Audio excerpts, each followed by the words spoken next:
Hello friends, back to my channel. আজকে আমি আবারও রিভুর জন্য একটা খিচুড়ি নিয়ে চলে এসেছি, খিচুড়ির ভিডিও। তো আজকে বানাবো সবজি আর সাবুদানার খিচুড়ি। এখানে কিছু সবজি নিয়ে নিয়েছি, যার মধ্যে আছে গাজর, আলু আর সাবুদানাটাকে ভালো করে জলে ধুয়ে নিয়েছি। ধুয়ে নেওয়ার পরে দেখো, এখানে সাবুদানাটা আগে একটু আমি ভিজিয়ে নিয়েছিলাম যাতে সাবুদানাটা নরম হয়ে যায়। তো সাবুদানা নিয়েছি আর এখানে দিলাম একটু মুগের ডাল। মুগের ডালটাও ভালো করে ধুয়ে নিয়েছিলাম একসাথে। তো দুটোকে আমি দিয়ে দিলাম।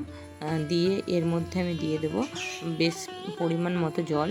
খুব বেশিও নয়, খুব কমও নয়। তো জলটা দেখে দিতে হবে, যেমন কুকারে জল দেওয়া, আর খিচুড়িটা তো খুব পাতলা হবে না, সেই হিসাবে জলের পরিমাণটা দিও। জলটা দিয়ে দেওয়ার পরে তারপর এর মধ্যে আমি দিয়ে দেবো অল্প পরিমাণে একটু লবণ আর একটু হলুদের গুঁড়ো। আর তোমরা চাইলে খিচুড়িটা নামানোর পরে খাবারটার সাথে একটু বাটার বা ঘি অ্যাড করে বাচ্চাকে খাইও, এতে স্বাস্থ্যের জন্য খুবই উপকার। তো আমি এখন বাটার বা ঘি দুটোই কিছুই দিচ্ছি না, দেবো কিছুদিন পর থেকে আমি দেবো, দিচ্ছি না একটাই কারণ রিবুর পেটের একটু সমস্যা আছে, প্রবলেম আছে, পটি হচ্ছিল, তো এখন ঠিক হয়ে গেছে। তো যাই হোক, ওই কারণের জন্য এখন আমি ওটা দিচ্ছি না, শুধু নুন হলুদই দিলাম। দিয়ে আমি এটাকে ঢাকনা ঢেকে আমি এটা সিটি মেরে দেবো 4-5টা সিটি মেরে নিয়ে তারপর এগুলোকে নামিয়ে নেব। সিটি মেরে নিয়ে তারপরে আমি কুকারটা ঠান্ডা হয়ে গেলে আমি ওটার ঢাকনা খুলে এই যে খাবারটা সেদ্ধ হয়ে গেছে এগুলোকে একটা ম্যাশার দিয়ে ভালো করে ম্যাশ করে নেব। হাত দিয়ে করলে প্রচুর গরম, তাই করব না, আর হাত দিয়ে করার কোনো দরকার নেই। এরকম ম্যাশার দিয়ে করলেও জিনিসটা খুব সুন্দরভাবে গলেও যায় আর ওর অসুবিধাও হয় না, মিক্সিতেও পেস্ট করার কোনো দরকার নেই। যাই হোক, এইভাবে ভালো করে ম্যাশ করে নিয়ে আমি একটা বাটির মধ্যে ঢেলে নিয়ে রিবুকে খাইয়ে দেবো।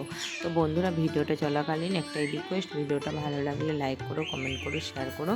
আর যে সকল বন্ধুরা আমার চ্যানেলে নতুন তারা অবশ্যই চ্যানেলটা সাবস্ক্রাইব করে পাশে থাকা বেল বাটনটি বাজিয়ে দিও, যাতে আমার ভিডিও তোমরা সবার আগে দেখতে পাও।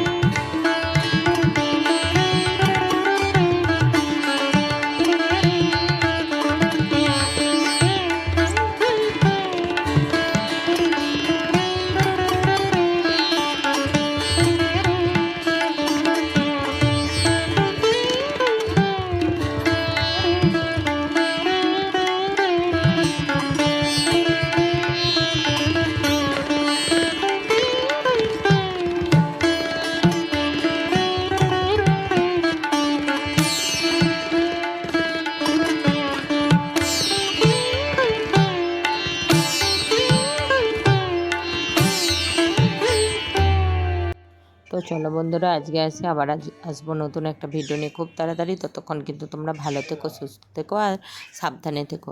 টাটা বন্ধুরা।